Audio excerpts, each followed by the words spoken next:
It was 1962 when somebody went to President JFK and said, "We have a great idea. It's called Operation Northwoods. You can look it up for yourself." And essentially it went like this. Fidel Castro had risen to power in Cuba, and this was a problem. And the CIA in particular was very concerned about this and set out to correct this. And when you look at the Freedom of Information Act for the MK Ultra documents, what you will find is that they were heavily invested in finding inroads to spies and getting into Fidel Castro's inner circle, and eventually worked on an assassination plot. But somewhere in this time frame, they also went to the president and said, "Look, this is a problem. So here's what we propose. How about we start taking out airplanes of ours and blaming it on Cuba and getting the American people to go to war with Cuba? And if that doesn't work, how about we sink some of the ships that refugees are coming in on, and we do some terrorist activities in Miami and blame it on the Cubans?" This would be known as a false flag operation. And JF Kennedy said, "This is maniacal. No." A year later, he was assassinated. I don't know if that's relevant to his assassination, but just to give you a timestamp of when all of this happened. What we come to understand about the nature of our world and the opinions that we form, which rouse us to certain beliefs and certain actions, requires a lens of scrutiny, particularly if we are going to be talking about advanced human applications such as transhumanism. But for now, let's just keep it focused on something more simple. Recently, Alex Jones and Fox News broke a story that Apple devices were changing. Sorry, that's not quite the way to say it. They were actually showing and flashing a word whenever you said Trump. And it would just be very brief. And it was almost like an autocorrect suggestion. But instead of a suggestion for what would be reasonable, like spelling his name correctly or something of that order, it would say racist. And they caught this on video. And this was replicated on many devices amongst many individuals. And then Apple came out with a statement and said, "Yep, we're working on that. We got it. Don't worry." And what's fascinating is that a long time ago, I was doing a personal research project looking at the inside of computers and phones and doing an analysis of computer security and teaching myself. It was kind of like a side quest, but at that time, it was very serious to me because I was experiencing some pretty heavy duty hacking. And so I was using software that law enforcement uses, and I was testing out a variety of different demos. And actually, I really enjoyed it, to be honest with you, but something really frightened me. And that's something that I didn't fully understand then, that I'm not even sure I fully understand now. But it seemed to me that in some software programs, there were some scripts that would embed files in other files, and it would sort of miniaturize either movies or it would miniaturize text, if I recall. Almost as though there were things that were being hidden in like images and in movie files. And I didn't know how to figure out what was hidden. Of course I tried, but I didn't have the skill set to be able to go that far. I just saw that it existed. And I saw that things were being embedded in what looked like movies that would be played in like VLC players and other media players. So obviously I was intrigued, but it looked like I wasn't going to get that answer. And then fast forward many years into the future, and I would come to find out 2 other data points that I believe are related. On TikTok, there was a story that broke about human technologies in the US patent database. I've talked about it here and there on some of these episodes, where when I found out the patent names and their numbers, I immediately dropped what I was doing, like jaw dropping to the floor. I stopped whatever I was doing and I opened up a new tab and I researched it for myself. What I found is that people who were trying to talk about this were very quickly censored, meaning on TikTok, their sound would be stripped and muted, and you had to catch these videos very fast because many of them were taken down. So I furiously wrote down all of the patents that I could, and I manually researched every single one of them myself. And I spent hours doing this. And over a series of days, I actually did a couple of presentations on Rumble about them, but the content, I was kind of still a new creator at the time, and it wasn't very strong, and I've taken it down since then. What I found during this investigative process is that some of those patents also became unavailable, particularly those that were related to mass media manipulation. And I never found out what was in those patents because they were literally like scrubbed almost before my eyes. By the time that I researched and got to that database entry, the supporting documentation was stripped out. You saw evidence that it existed, but the actual entry of the science and what the patent was about was stripped. And in fact, several, I think it was like 4 or 5 patents related to mass media infiltration and things about movies and film and broadcast were unavailable to look at. But there were other very interesting and damning patents, one of which was sort of tangentially related to mass communications. And that was using the flicker rate of televisions, the old CRV, I think, or CRT, again, the tube televisions. I'm not an electronics person by nature, and I think CRV is for cars anyway, but you're seeing the limits of my knowledge here. But what I saw was that the science behind the flicker rate of tube televisions could sedate people. And I imagined, like people watching their TV and sort of hypnotizing them. And then I imagined some of those embedded subliminal messages being shown to them. And what was interesting in the patent that I did find about the flicker rate hypnotizing people is that they actually put a PSA in there that pretty much said, we're concerned that if this gets into the wrong hands, it could be utilized in a way that is questionable. The other data point that has always stood out to me is how in graduate school, we took an implicit bias test, and all of us took it. And it's essentially, you have to very quickly match words to pictures. And so you're shown pictures of, let's say, a white person and somebody of African American descent or Black.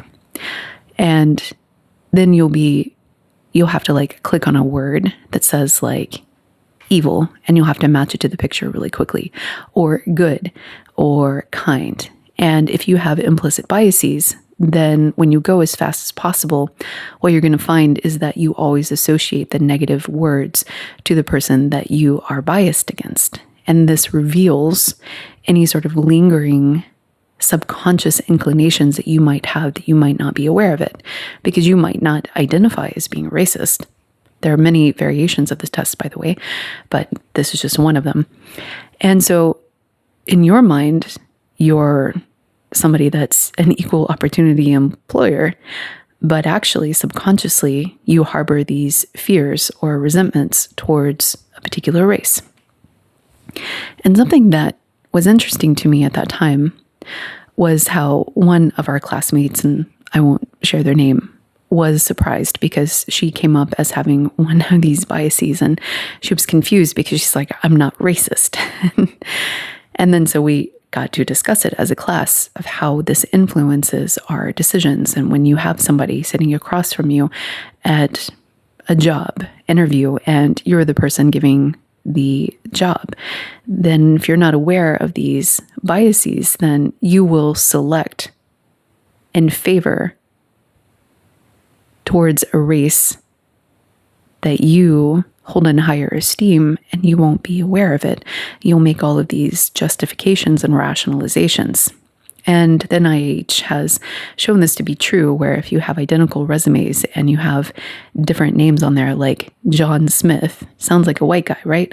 Versus Jamal Harrison, then Jamal Harrison, at certain points in space and time, are less likely, with the same skills, the same everything, to receive grant funding because of these biases. But people aren't necessarily aware that it's because they are choosing by race.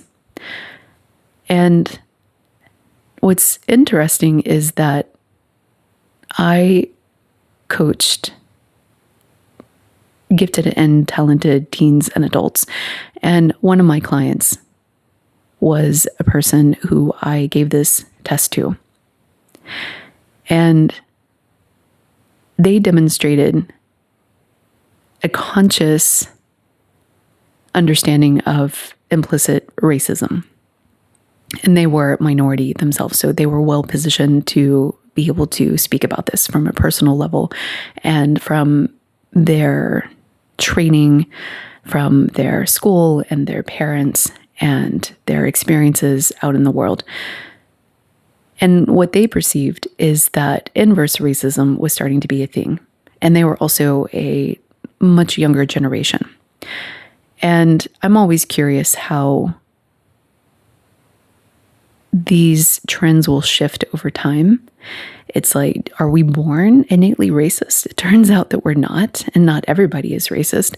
Babies are certainly not racist. So when do we learn it? This has always been sort of a question that I've had. When do people become racist? Because to me, it seems like the more they watch mainstream media, the more racist they become older in life. And it's just an observation that I've had that people who are very indoctrinated in the mainstream programming tend to be some of the most divisive people that I've ever met in my entire life. But they're older.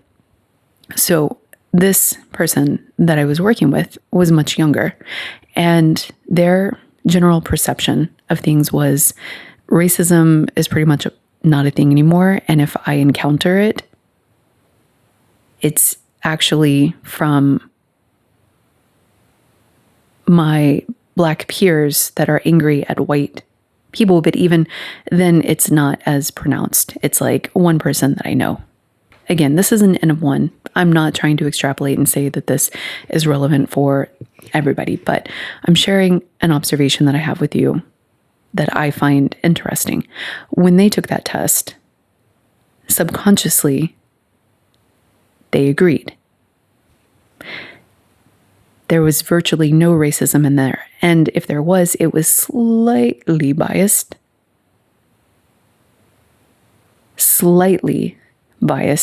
to prefer people of their own race. And it was just like a very, very marginal degree, like barely relevant. But you know what wasn't relevant? Or I'm sorry, that was relevant. They had a very pronounced, and I mean extremely off the charts, pronounced bias against transgendered people.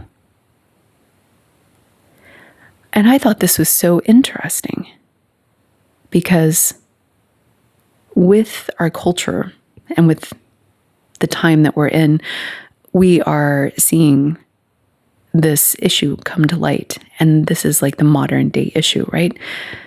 Not that racism still isn't a thing, but it's like, from many people's perspectives, we've done a good job at equalizing things and making those past transgressions correct. We still have room to go, but now it's like our attention is focused on a different issue.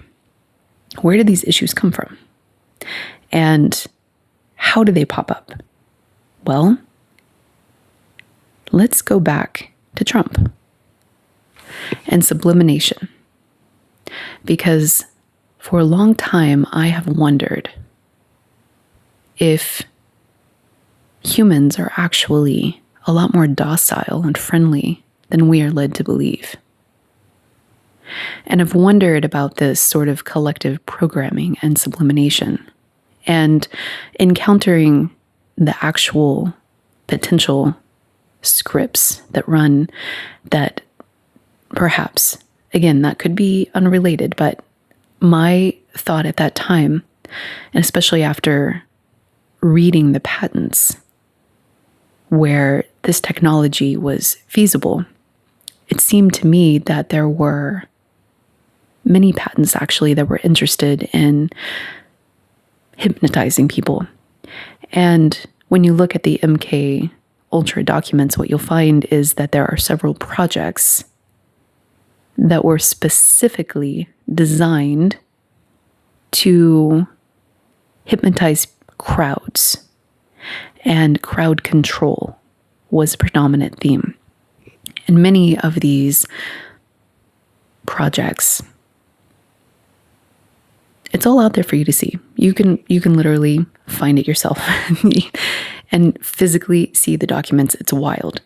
You have to spend some research hours doing it, but it's mind-blowing because it's not just about MK Ultra. It's about everything they were working on at that time.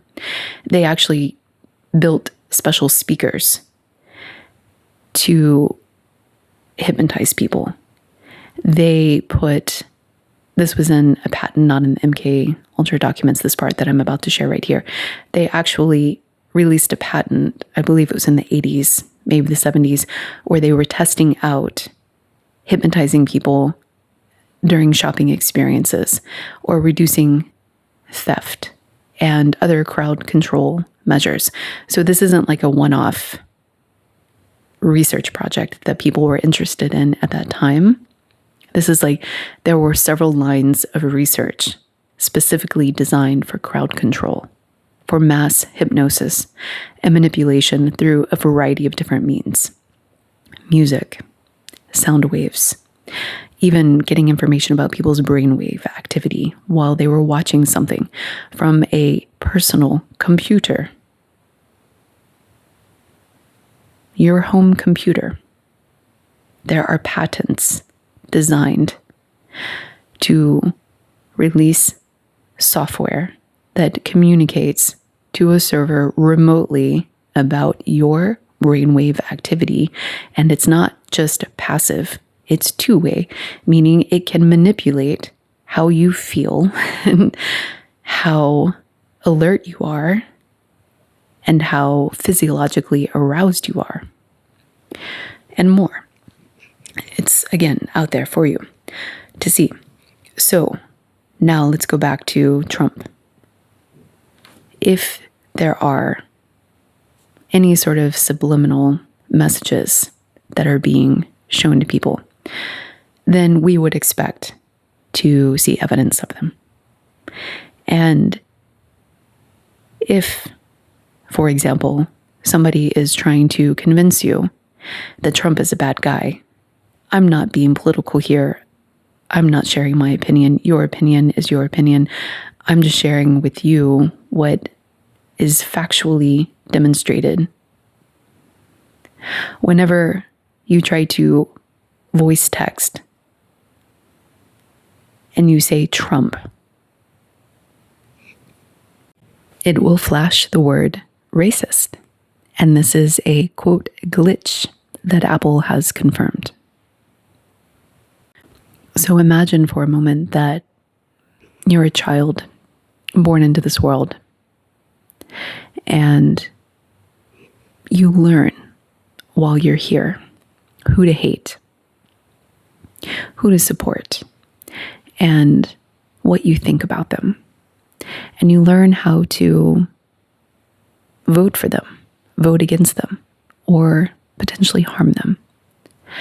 And you come in as a blank slate with this docileness. Babies are very docile, and they don't have a hating bone in their body, but somewhere along the way it flips. And there's always a culture war. There's always an us versus them.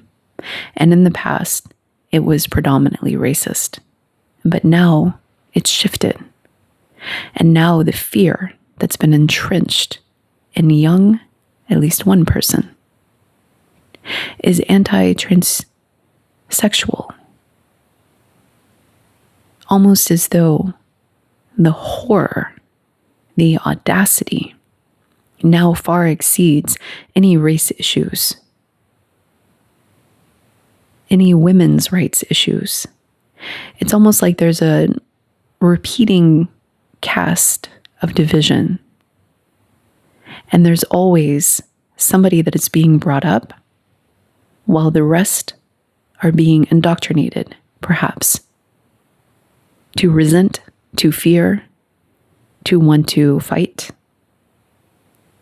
And what if, let's just say, we took out all of the programming, we took out all of the sublimation. Let's just say that this Trump glitch was not a glitch and it is actually subliminal programming. Let's say we remove all of that. What if, just like Cuba, we actually are happy to let people be? And we don't need to take down our own airplanes and blame it on a different country, so we go to war with them. And we get our population to agree to it. Much like the story that I shared in the last episode of the Vietnam vet who thought he was going over to be a hero, only to, much to his chagrin, be completely blindsided by the reception, where he was looked at with contempt like he was the enemy. Almost as though the story that he was sold was different from the one that was actually unfolding. And when we think about how susceptible we are, not only to implicit programming, covert programming, but taking out our own buildings, our own people, under the guise of a false flag that we then say, oh, it was those guys. And by the way, we're really interested in taking over. We should probably go free them from their resources. I mean, from their dictator. Yes, from their communism. And so when we understand how susceptible we are to trickery, then we understand that everything that we have been entrained to think and believe now needs a lens of scrutiny. And also in the last episode, I posed this question that perhaps the Bible was given to us as a cover-up for how humans were actually created. I know it's hearsay. I've lost a lot of people, but I'm not talking to them anymore. I'm talking to you. And thank you for being here and for liking and subscribing to my channel, because without you, I would be talking to nobody. And I know that there are a couple of you that are really supporting the channel. So thank you. If the Bible was given as sort of like a cover-up and a manual for how to behave and structure a society, kind of like a rule set, which was very necessary at that time because it sounds like they were animals, like killing people over a piece of bread. How hungry are you, man? When we're not cooperating, maybe humans are not inherently docile. Maybe that assumption is inaccurate. Or perhaps that inclination was bred out of us and is being incited over and over again. I think AI is going to be the next fearing other after the transsexual other is resolved. And then it'll be transhumanism and hybrids. And they're already being queued up in the fear narratives and the fear propaganda. So let's imagine that just for a moment, the Bible talks about this chosen race. And those chosen race believe that they're going to be granted this return and all of these gifts and amazing things after the apocalypse. And let's imagine that some of those people are now in charge, or at least have undue influence over some of the power structures. As others have suggested, I'm not here to tell you it's true or not true. I'm just playing with an idea. It kind of reminds me of the Stanford prison experiment, where if you tell somebody that they're a guard and that they are looking over the prisoners, even if they walked in as a sane human being, what ends up happening over the course of a weekend is that those guards will take on the persona of a guard and then start to act out these roles, and sometimes with intense degradation and humiliation, and seeing the other as another. And so now the Bible has given us a script of a chosen race who will, if they are in any sort of psychological state that is similar to those participants of the Stanford prison experiment, will then start to act out on that narrative and start to exercise their superiority over a group of others. And then we are just repeating again, over and over and over again, these cycles of genocide and suppression. And then it just flips. This is why I sometimes go back to believing that we are in a simulation, because it doesn't make sense how we could evolve as human beings, as sentient beings, as conscious beings, in our social structures, and our ability to live and thrive and to still be here again with another oppressor and another superior race that's trying to X out everybody else that they see as inferior. It's like, at what point do we start to see how we are captive by our own psychology? This is what I would update in Human 2.0. And ethical transhumanism is, first of all, I would make us resilient against some of these subliminal trickery messages to protect us, because we could be so easily fooled by somebody flashing stimuli in our eyes at a certain speed or refresh rate over and over again, especially in a hypnotic trance-like state, that we are not aware of, that we didn't consent to, that we wouldn't even agree to. That's maniacal, JFK apparently said.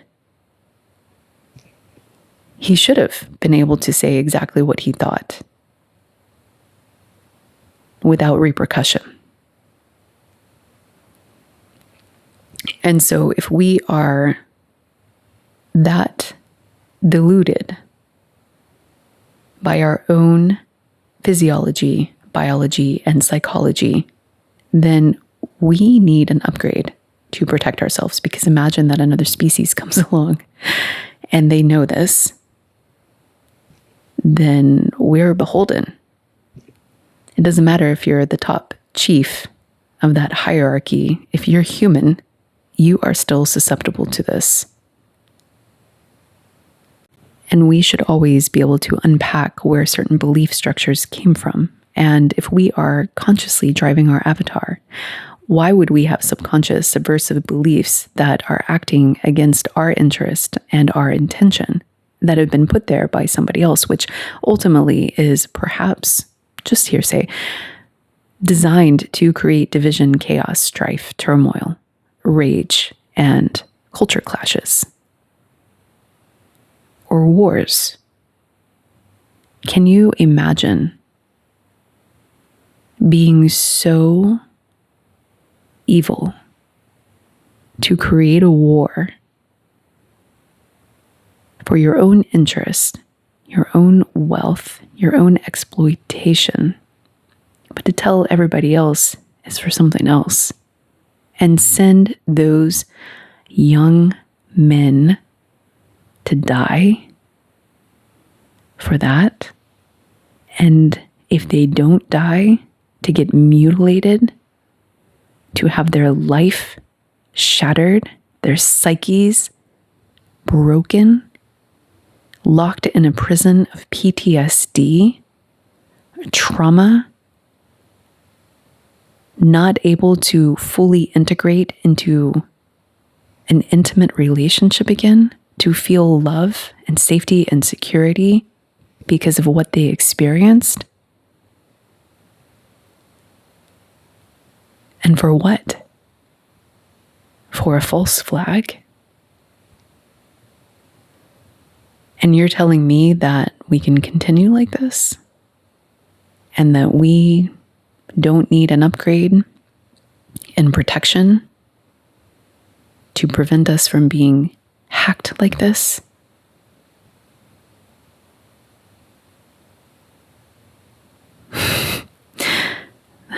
Okay. And we're sovereign, right?